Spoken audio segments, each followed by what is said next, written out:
maju ya. Ya, secara sarana ada, HP ada, jaringan ada, fasilitas juga ada, mungkin alatnya juga mumpuni. Tetapi setelah diadakan evaluasi selama 1,5 tahun ini, tidak memberikan hasil yang cukup memuaskan ini. Ini menjadi pertanyaan yang perlu dijawab bersama. Baik oleh pemerintah sendiri, karena sebagai penanggung jawab pelaksanaan pendidikan bangsa. Yang kedua tadi peran guru sebagai orang yang bertanggung jawab komunikatif dengan siswa. Banyak siswa dan guru yang mengeluhkan sulitnya memakai platform atau media pembelajaran dengan sistem daring. Tadi yang saya katakan menggunakan platform e-learning.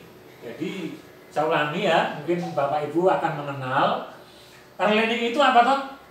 Adalah suatu sistem atau konsep pendidikan yang memanfaatkan teknologi informasi. Kita diistilahkan dengan daring tadi. Jadi ya makanya jangan sampai malah tidak stabil.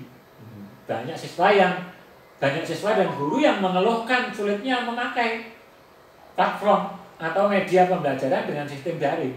Bahkan tidak sedikit yang gagal dalam ujian karena apa? Koneksi internet tidak stabil. Ini tantangan. Maka kalau kita hanya terus, wah, internetnya sulit, kita diam saja tunggu sampai ada, salah. Itu kurang tepat. Tetap kita bergerak, bagaimana kita mencari solusi. Apa sebab utamanya itu terjadi? Apakah mungkin listriknya yang salah? Apakah mungkin jaringannya yang sulit? Apakah daerahnya karena daerah yang sangat terpencil atau letak daerah yang tinggi, yang gunung, yang jauh, sulit? Ya mungkin bisa.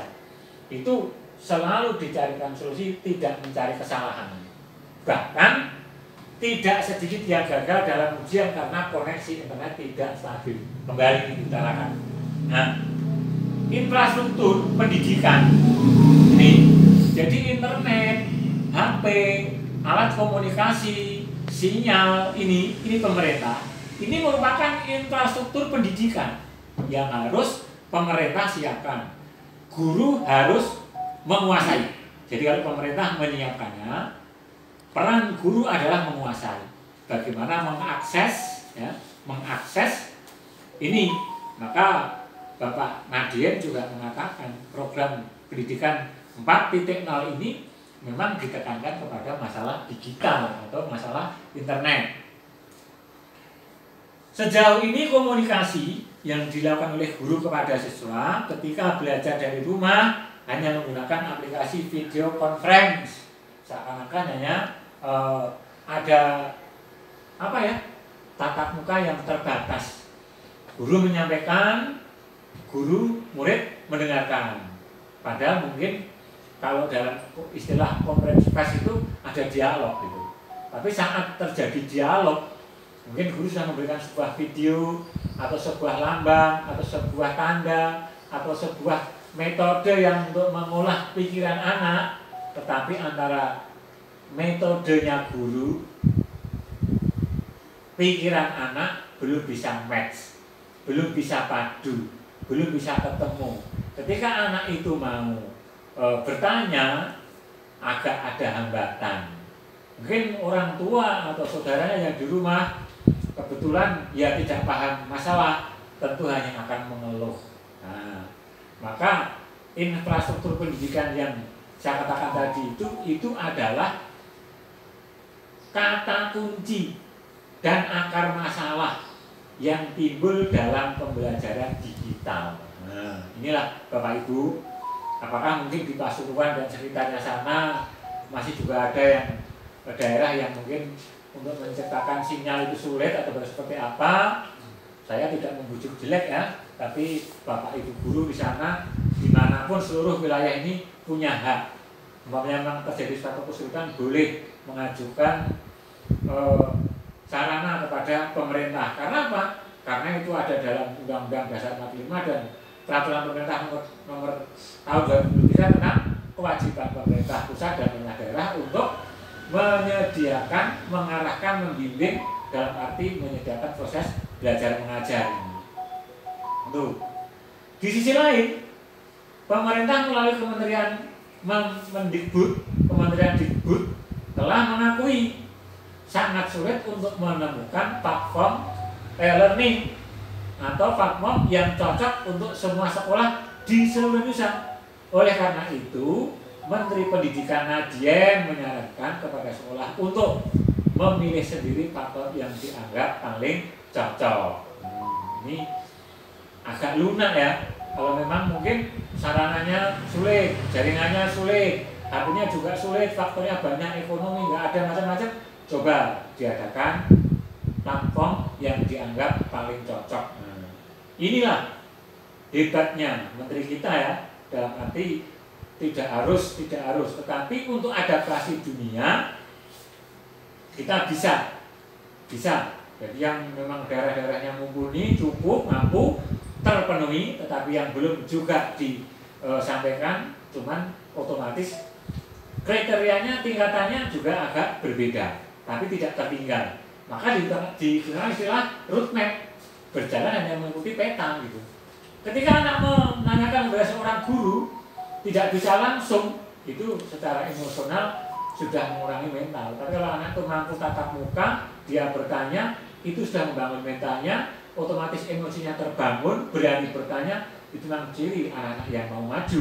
Karena mental itu sangat penting berkaitan dengan masalah daya ingat anak. Berikutnya, sekolah diimbau harus lebih kreatif dan inovatif. Kreatif berkaitan dengan tema ini, menciptakan goal government atau metode pendidikan 4.0 itu diminta apa sebuah titik utama yang diinginkan oleh program pendidikan ini. Kalau program yang diutamakan ini adalah tentang bagaimana menciptakan pembelajaran dengan digital, otomatis sekolah ya kreatif. Bagaimana menciptakan jaringan itu mudah gitu. Sebuah contoh ya, ada daerah tertentu gitu, mau menyambungkan jaringan internet dari jarak rel kereta api. Pemahaman lembaga itu mengatakan rel kereta api itu adalah sinyal yang terus-menerus supaya mampu memudahkan komunikasi di mana dia seakan-akan menembak jaringan hanya ke kabel jaringan rel kereta api. Ternyata mampu. Itu bentuk kreatif bagaimana menciptakan komunikasi, walaupun bentuknya sederhana, tapi itu sudah merupakan inovatif dari yang dulu tidak ada menjadi ada. Hanya standarnya berbeda yang memang mudah. Dalam penyusun metode atau sistem ini merupakan suatu pembelajaran tertentu buat guru. Namun kebebasan ini justru biasanya menjadi beban bagi sekolah yang tidak familiar dengan teknologi tinggi gitu. Ya, tidak familiar itu faktornya juga banyak. Ya, mungkin biaya yang kurang, mungkin gurunya yang kurang mumpuni karena keterbatasan SDM-nya. Mungkin juga bisa letak secara geografis juga sulit. Oh ya, kita harus bagaimana tetap kreatif dan inovatif secara maksimal. Kalau masalah hasilnya seperti apa itu nanti dievaluasi di bagian belakang. Sekarang peran berikutnya guru. Urgensi pendidikan, pentingnya segera menciptakan pendidikan dilaksanakan sistem 4.0 itu apa? Sekarang kalau kita lihat pendidikan 4.0 saat ini kerap menjadi topik panas di berbagai media mainstream dan forum diskusi. Lalu apa sebetulnya urgensi di program digital ini? Sistem pendidikan Indonesia saat ini sebagai beberapa hal para pakar pendidikan mengatakan, satu, industri telah berubah ke arah digital. Jadi di era pendidikan 4.0 ini memang hampir semua hal akan menerapkan teknologi sebagai dasarnya. Umpamanya saja ya, kalau dulu absensi itu datang tanda tangan, ditulis jam berapa nanti jam berapa ditulis.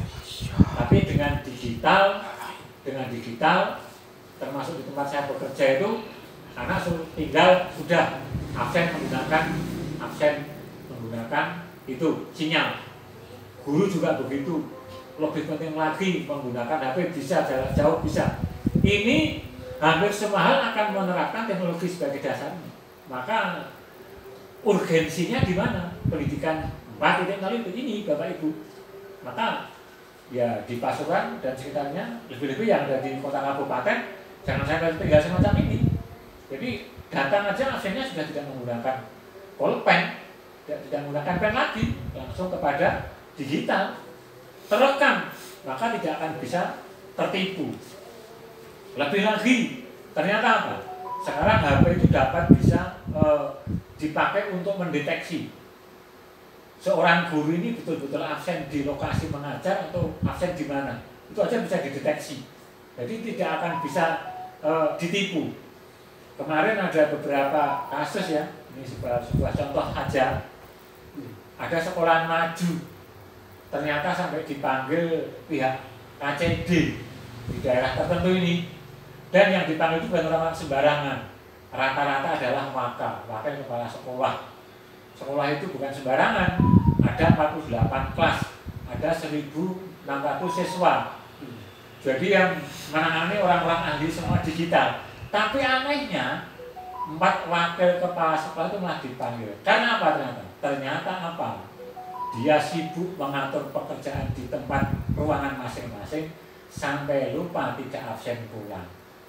Satu sisi sarananya lengkap, ini karena dia sibuknya bertanggung jawab, malah lupa laporan. Akibatnya apa? Ketika dipanggil, pihak yang memanggil enak saja. Buktinya kamu tidak absen, walaupun kamu mengatakan di situ.